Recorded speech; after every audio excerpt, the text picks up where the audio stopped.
72 గంటల్లోనే ఫోన్లోని అద్భుతమైన జ్యోతిష్య పరిష్కారం చూపిస్తారు. నమ్మండి, నమ్మకపోండి, ఇది నిజం. శ్మశాన కాళి రుద్ర చౌడీదేవి ఆరాధకులు నంబర్ 1 వశీకరణ స్పెషలిస్ట్. గురూజీ మనిషి పుట్టుక నుండి చనిపోయే వరకు వచ్చే అన్ని క్లిష్టమైన సమస్యలకు పరిష్కారం ఇక్కడ లభిస్తుంది. విద్య, ఉద్యోగం, వ్యవహారం, స్త్రీ ప్రేమ, పెళ్లి, సంతానం, స్త్రీ పురుష వశీకరణం, భూవశం, భార్యాభర్తల కలహాలు, కోర్టు సమస్యలు, విడాకుల సమస్యలు, చేతబడి, అప్పుల బాధ, ఇంకా మీకు ఎలాంటి సమస్యలు ఉన్నా 72 గంటల్లోనే శాశ్వత ఎంతో మహానుభావుడవు నీవు, ఎంతో చక్కని దేముడవు. మొదలా శ్రీ గురుభ్యో నమః. హరి ఓం. శ్రీ మహాగణాధిపతయే నమః. శ్రీ మహాసరస్వత్యై నమః. శ్రీ గురుభ్యో నమః. హరి ఓం.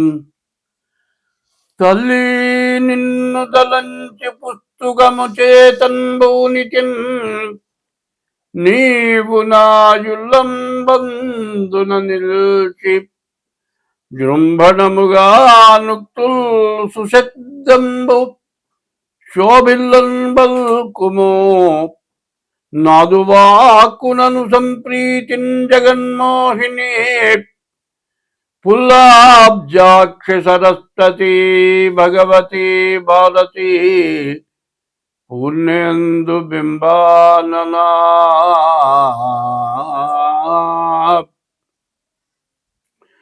అరజన్ శంతను పుత్రుపై విదురుపై అక్రూరుపై గుబ్జపై నరుపై ద్రౌపదిపై కుచేలునిపై నందవ్రజశ్రేణిపై పరగంగల్గు భవత్కృపారసమునాపై కుంతలా నిమ్ము నీ చరణాబ్జంబులు నమ్మినాడ జగదీశా.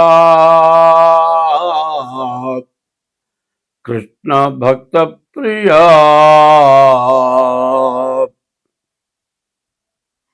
యుగాలు 4. మొదటిది కృతయుగం, రెండోది ద్వాపర యుగం, రెండోది త్రేతాయుగం. మొదటిది కృతయుగం, రెండోది త్రేతాయుగం, మూడోది ద్వాపర యుగం, నాలుగోది కలియుగం. యుగాలు 4. ఇప్పుడు జరుగుతున్న యుగం కలియుగం. ఈ కలియుగం అనేది ఆది యుగం. మొట్టమొదట వచ్చిందని యుగాది అన్నారు. అంటే సంవత్సరాది అంటారు, సంవత్సరాది కాదు, యుగాది. యుగ ఆది అంటే యుగం ప్రారంభమైన రోజును యుగాది అన్నారు. ఈ యుగాది చాలా విశేషమైంది. ఈ సంవత్సరం, ఈ యుగాది పేరు ఏమిటంటే పరాభవనామ సంవత్సరం. 19/3/2026 ఇది పరాభవ నామ సంవత్సరం. ఈ పరాభవ నామ సంవత్సరానికి అర్థం ఏంటంటే పరుల చేత భంగపడటం పరాభవం, ఇతరుల చేత వంచింపబడడం జరుగుతుందని. అయితే ఇటువంటిది మనకు జరగకుండా ఉండాలి. ఎవరికైనా ఒకళ్ళ చేత మాట పడటం అంటే చాలా కష్టం. అటువంటి పరిస్థితి రాకుండా మనం అందరం కూడా తలకాయ ఎత్తుకొని తిరగాలి. ఏ బాధ లేకుండా సంతోషంగా ఉండాలి. అట్లా ఉండాలి అంటే ఈ యుగాది సంవత్సరాది రోజున మనం పంచాంగ శ్రవణం అంటారు. పంచాంగం అంటే తిథి, వారం, నక్షత్రం, యోగం, కరణం, ఈ 5 కలిసి పంచాంగం. ఈ పంచాంగ శ్రవణం చేయాలి. ఈ పంచాంగ శ్రవణం ఎందుకు చేయాలి అనేది చెప్పుకుందాం. శ్రీకళ్యాణ గుణావహం రిపుహరం దుస్వప్న దోషాపహం గంగా స్నాన విశేష పుణ్యఫలదము గోదానతుల్యండ్రుణాం ఆయుర్వృద్ధిదముత్తమం శుభకరం సంతాన సంపత్ప్రదం నానాశాస్త్ర సుసాధనం సముచితం పంచాంగమాకర్ణ్యతాం. ఈ పంచాంగం ఎందుకు వినాలి? వింటే మనకు వచ్చేది ఏమిటి? శ్రీకళ్యాణ గుణావహం. మన ఇంట్లో ఎప్పుడు శుభం జరగాలి, అశుభం జరగకూడదు, మంచి జరగాలి. మనకు శత్రువు అనేవాళ్ళు ఉండకూడదు, మనకు శత్రుత్వమే ఉండకూడదు, మన మీద ఎవరికి శత్రుత్వం ఉండకూడదు, చెడు కళలు రాకూడదు. చెడు కళలు వస్తే మన ఇంట్లో ఎవరో చచ్చిపోయినట్టు కళ వచ్చింది అనుకోండి, కళ్ళని ఏడుస్తారు, తీరా లేస్తారు, కళ్ళు చూస్తారు. చూసినా కూడా ఆ మనిషి చచ్చిపోయినారు, ఎక్కడున్నాడు, ఏమైపోయింది, కటికని చూస్తారు. ఆ మనిషి కనపడేంత వరకు కడుపులో ఆవేదన. ఇది దుస్వప్నం. ఇటువంటి చెడు స్వప్నాలు రాకూడదు. మరి గంగా స్నాన విశేష పుణ్య ఫలదం. గంగా స్నానం చేయాలి. గంగా స్నానం చేస్తే విశేషమైన పుణ్యం వస్తుంది. ఈ గంగా ఎటువంటిది? హరిపాదోద్భవీం గంగాం అన్నారు. విష్ణుమూర్తి యొక్క పాదాల యందు నుంచి ఉద్భవించి భూలోకంలోకి గంగ వచ్చింది. ఈ గంగ అసలు ఎక్కడుంది? హిమాలయాల మీద పరమేశ్వరుడు ఉన్నాడు. పరమేశ్వరుడు శిరస్సున గంగ పెట్టుకున్నాడు. ఆ గంగ ఒక్క బొట్టు విష్ణుమూర్తి యొక్క పాదాల యందున పడ్డది. ఆ గంగ ప్రపంచం మొత్తం వచ్చేసింది. మరి హరిపాదోద్భవీం గంగాం అన్నారు. హరిపాదాల నుంచి ఉద్భవించిన గంగ సమస్త పాపాలని పోగొడుతుంది. ఈ గంగ, అటువంటి గంగా స్నానం చేసిన విశేషమైన పుణ్యం రావాలి మనకు. గోదాన పుణ్యం తుల్యం రుణాం.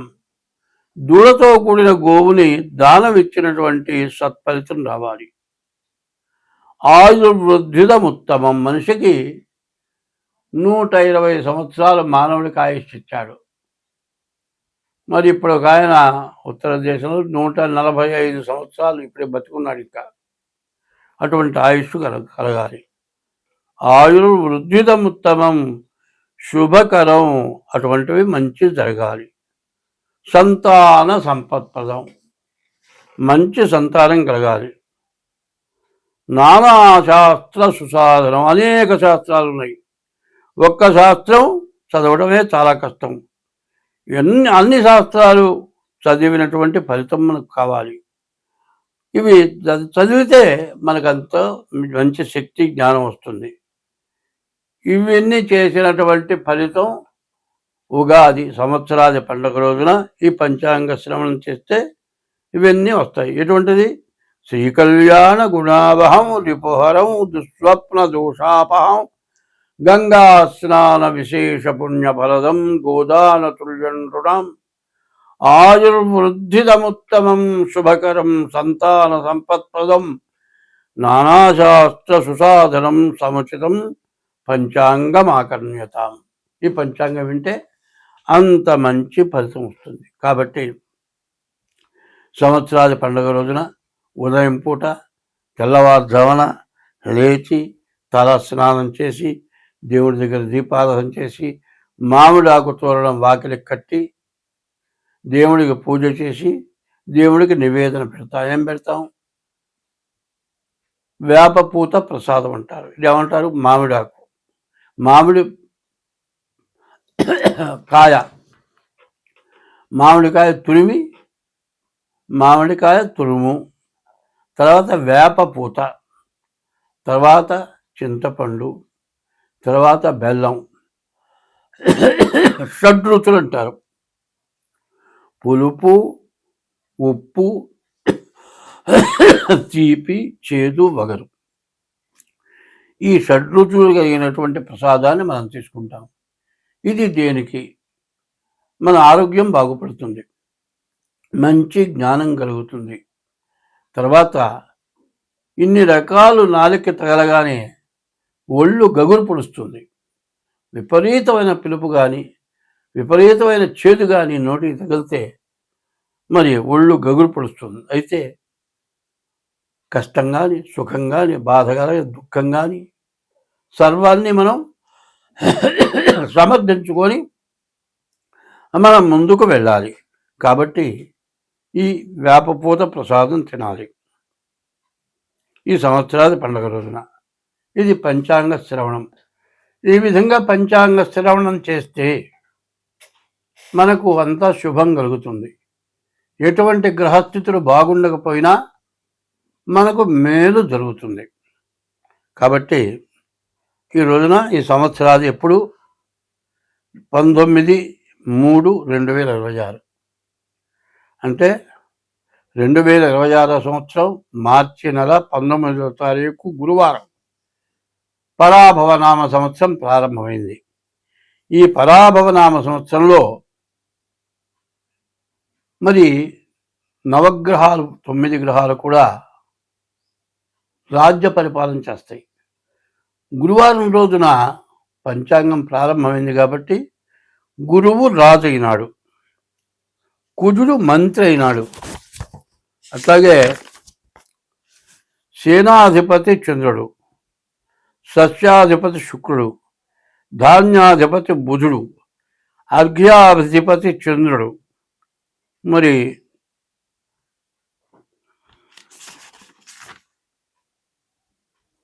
అర్ఘ్యాధిపతి చంద్రుడు, మేఘాధిపతి చంద్రుడు, రసాధిపతి సూర్యుడు, నీరసాధిపతి శుక్రుడు. ఇట్లా 9 గ్రహాలకి 9 యొక్క స్థానాలు వచ్చినాయి. మరి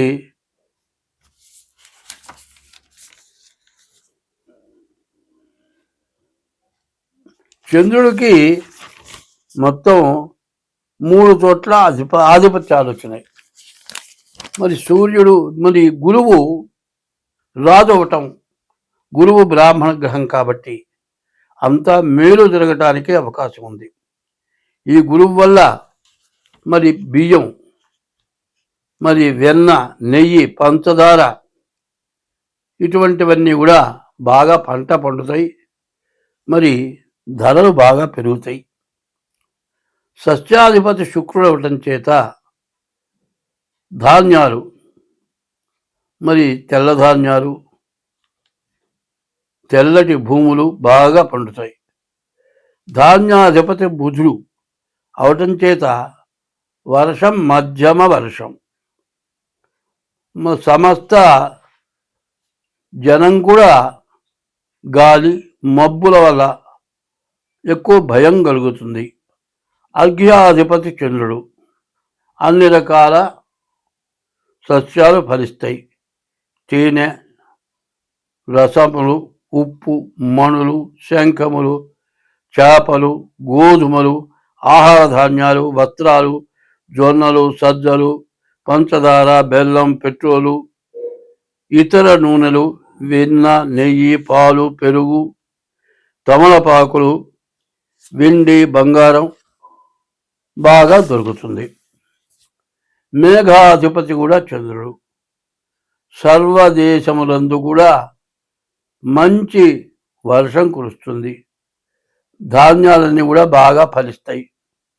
గోవులు బాగా పాలిస్తాయి. గోవులు సుభిక్షంగా ఉంటాయి.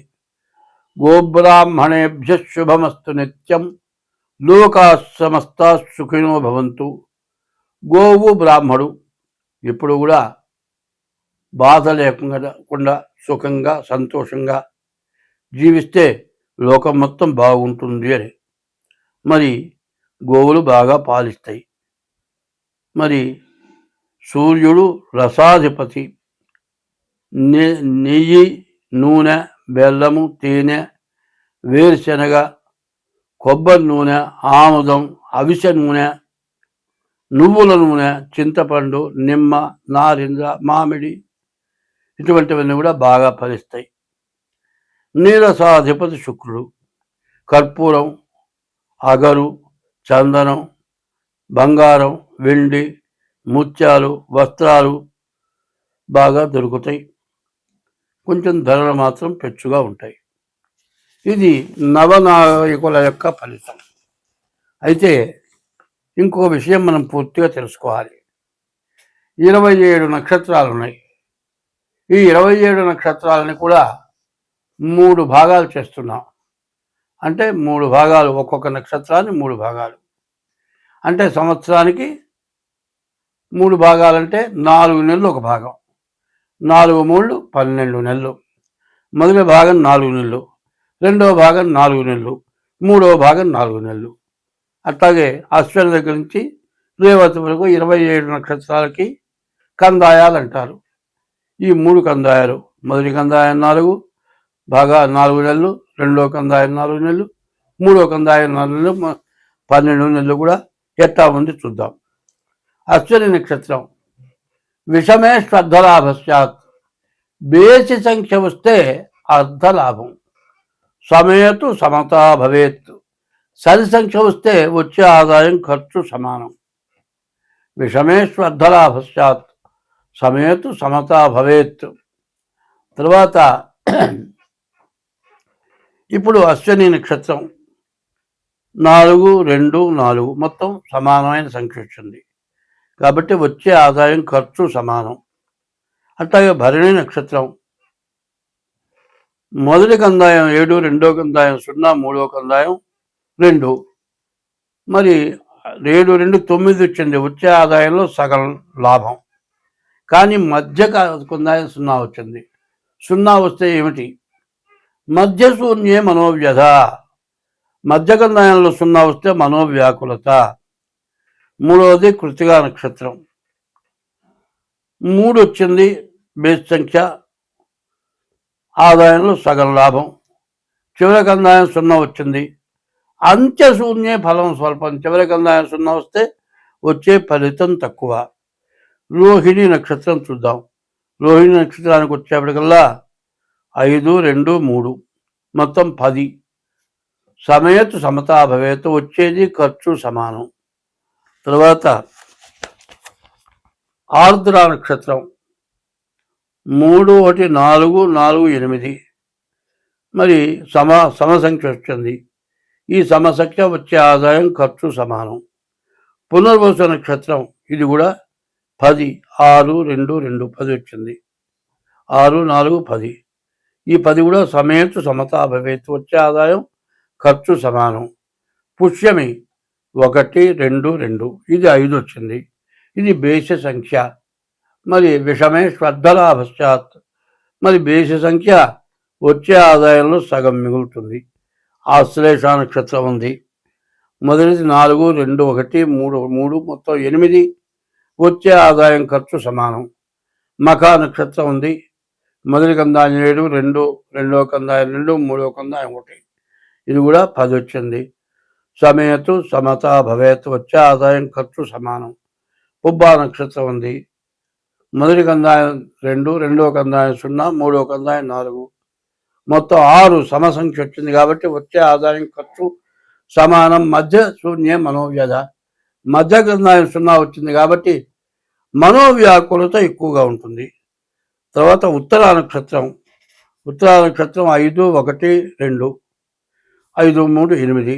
వచ్చే ఆదాయం ఖర్చు సమానం. హస్త నక్షత్రం వచ్చేప్పటికల్లా మరి మొదటి కందాయం 0, మూడో కందాయం 0, మధ్యలో 2. వచ్చే ఆదాయం ఖర్చు సమానం. మరి మొదటి కందాయం ఆదిశూన్యే మానవ వ్యాధి. మరి ఆ మొదటి కందాయం 0 మనోవ్యాధి. అంత్యశూన్యే ఫలం స్వల్పం. మరి చివరి కందాయం 0. మరి వచ్చే ఫలితం స్వల్పం. మొదటి కందాయం 0 ఉంటే వ్యాధి. చిత్తా నక్షత్రం వచ్చింది. చిత్తా నక్షత్రానికి వచ్చేప్పటికల్లా 3 3 6 వచ్చింది. మధ్య కందాయం 0. మధ్య శూన్య మనోవ్యాకులత ఎక్కువగా ఉంటుంది. వచ్చే ఆదాయం ఖర్చు సమానం. స్వాతి నక్షత్రం వచ్చింది.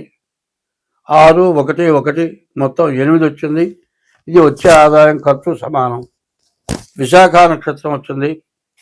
మరి 1 2 4 4 3 7 వచ్చింది కాబట్టి వచ్చే ఆదాయంలో సగం ఆదాయం మిగులుతుంది.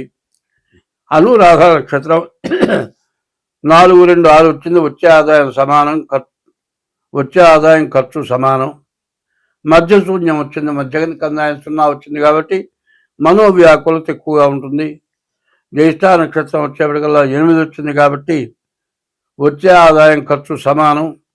చివరి కందాయం వచ్చేప్పటికల్లా 0 వచ్చింది కాబట్టి అంత్యశూన్యే ఫలం స్వల్పం. నువ్వు చేసే కష్టానికి ఫలితం చాలా తక్కువగా వస్తుంది. మూలా నక్షత్రం సమసంఖ్య వచ్చింది, వచ్చే ఆదాయం ఖర్చు సమానం. పూర్వాషాఢ నక్షత్రం కూడా 6 వచ్చింది, వచ్చే ఆదాయం ఖర్చు సమానం. మధ్యగంధాయం 0 వచ్చింది కాబట్టి మనోవ్యాకులత ఎక్కువగా ఉంటుంది. ఉత్తరాషాఢ నక్షత్రం వచ్చేప్పటికల్లా మొదటి కందాయం 0, మరి ఆది శూన్యే మనోవ్యాధి. మొదటి కందాయంలో 0 వస్తే వ్యాధి. బేసి సంఖ్య వచ్చింది కాబట్టి వచ్చే ఆదాయంలో సగం ఖర్చు సగం మిగులుతుంది. శ్రవణ నక్షత్రం వచ్చేప్పటికల్లా బేసి సంఖ్య వచ్చింది కాబట్టి వచ్చే ఆదాయంలో సగం మిగులుతుంది. ధనిష్ట నక్షత్రం సమసంఖ్య 6 వచ్చింది కాబట్టి వచ్చే ఆదాయం ఖర్చు సమానం. అయితే రెండో కందాయం మూడో కందాయం 0 వచ్చినాయి. మధ్యశూన్యే మధ్యకందాయం 0 వస్తే మనోవ్యాకులత. అంత్యశూన్యే ఫలం స్వల్పం. చివరి కందాయం 0 రావటం, వచ్చే ఫలితం చాలా తక్కువ. శతభిష నక్షత్రం వచ్చింది, 1 1 3 మొత్తం 5 వచ్చింది కాబట్టి బేస సంఖ్య వచ్చే ఆదాయంలో సగం మిగులుతుంది. మరి పూర్వాభాద్ర నక్షత్రం 4 2 1 మొత్తం 7 వచ్చింది కాబట్టి ఈ పూర్వాభాద్ర నక్షత్రం కూడా వచ్చే ఆదాయంలో సగం మిగులుతుంది. ఉత్తరాభాద్ర నక్షత్రం కూడా 7 4 11 మరి బేస్ సంఖ్య వచ్చింది కాబట్టి వచ్చే ఆదాయంలో సగం మిగులుతుంది. మధ్యగంధాయం 0 ఉన్నది కాబట్టి మధ్యశూన్యే మనోవ్యాకులత ఉంటుంది. రేవతి నక్షత్రం 2 1 2 5 వచ్చింది కాబట్టి వచ్చే ఆదాయంలో సగం మిగులుతుంది. ఇది ఆదాయ వ్యయాలు. ఇవి కందాయ ఫలాలు చెప్పుకున్నాం. ఇప్పుడు ఆదాయ వ్యయాలు చూద్దాం. వచ్చే ఆదాయం అంతా ఖర్చు అంతా. మేషరాశి వాళ్ళకి 11 ఆదాయం, 5 ఖర్చు, 6 మిగులుతుంది. వృషభ రాశికి 5 ఆదాయం, 14 ఖర్చు, అంటే 9 ఎదురు పడుతుంది. మరి మిథున రాశికి వచ్చేప్పటికి 8 ఆదాయం, 11 ఖర్చు.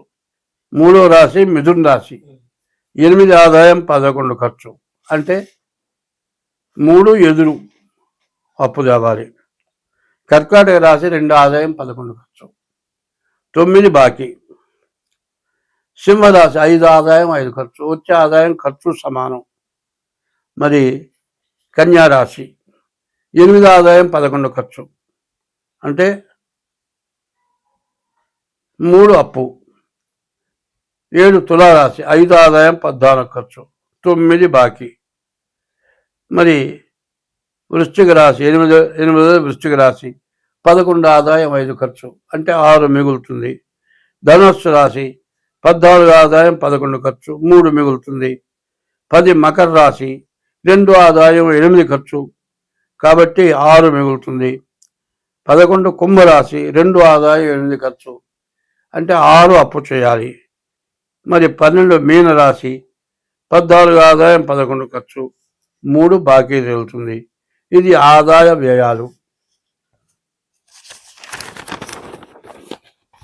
చివరిది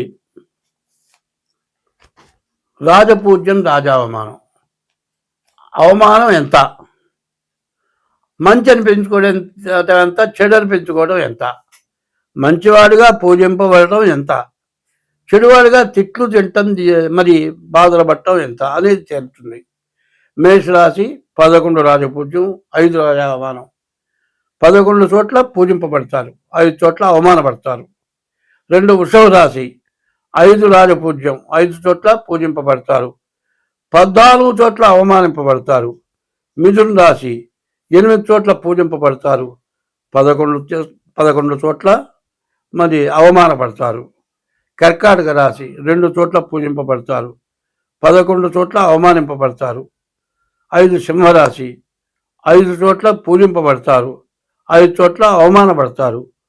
6 కన్యారాశి 8 చోట్ల పూజింపబడతారు, 11 చోట్ల అవమానపడతారు. 7వ రాశి తులారాశి. తులారాశికి 5 చోట్ల పూజింపబడతారు, 14 చోట్ల అవమానపడతారు. 8 వృశ్చిక రాశి. 11 చోట్ల పూజింపబడతారు, 5 చోట్ల అవమానింపబడతారు. 9 ధనుస్సు రాశి. 14 చోట్ల పూజింపబడతారు, 11 చోట్ల అవమానింపబడతారు. 10 మకర రాశి. 2 చోట్ల పూజింపబడతారు, 8 చోట్ల అవమానింపబడతారు. 11 కుంభరాశి. 2 చోట్ల పూజింపబడతారు, 8 చోట్ల అవమానింపబడతారు. మీన రాశి. 14 చోట్ల పూజింపబడతారు, 11 చోట్ల అవమానింపబడతారు. 2026 సంవత్సరం మరి పరాభవనామ సంవత్సరం. అష్టమ రాశి వృశ్చిక రాశి. 8వ రాశి వృశ్చిక రాశి. ఈ వృశ్చిక రాశి పూర్తిగా బాగాలేదు. ఏ గ్రహాలు కూడా మంచి ఫలితాలను ఇవ్వటం లేదు. చాలా కష్టంగా ఉంది. ఇప్పటికి 4 నెలల నుంచి కూడా వీళ్ళ పరిస్థితి ఏమీ బాగాలేదు. కానీ ఈ సంవత్సరం కూడా ఈ వృశ్చిక రాశికి ఎటువంటి పరిస్థితుల్లో ఏమీ బాగాలేదు. కాబట్టి ఈ రాశి వాళ్ళు ఏమీ చేయకుండా కూర్చొని తినటం మంచిది. ఏమైనా కూర్చొని తినమంటే ఎట్లాగూ అంటే నీవు ఏది చేసినా నష్టం వస్తుంది. వ్యాపారంలో అసలు మొత్తం నువ్వు పెట్టుబడి మొత్తం పోతుంది. అదే కాదు, నీకున్న ఆస్తిపాస్తులు అమ్మి పెట్టినా ఏం మిగలదు. చివరికి అడుక్కు తినే పరిస్థితి వస్తుంది. కాబట్టి ఇటువంటి పరిస్థితి రాకుండా ఉండాలంటే కూర్చొని తినండి. కూర్చొని తింటే ఖర్చు కాదు, వ్యాపారాలు ఇంకోటో చేసి నష్టపడకూడదు. ఉన్నదాన్ని జాగ్రత్త చేసుకోవటం, ఈ సంవత్సరం జాగ్రత్తగా బతకడం చాలా అవసరం. ఈ రాశి వాళ్ళు మీ డేట్ ఆఫ్ బర్త్ ద్వారా తప్పనిసరిగా జాతకం చూపించుకోండి. డేట్ ఆఫ్ బర్త్ లేకపోతే హస్త సాముద్రిక ద్వారా అయినా సరే మీ జాతకం చూపించుకోండి. ఇట్లా చేస్తే మీకు అన్ని విధాలా బాగుంటుంది. స్వస్తి.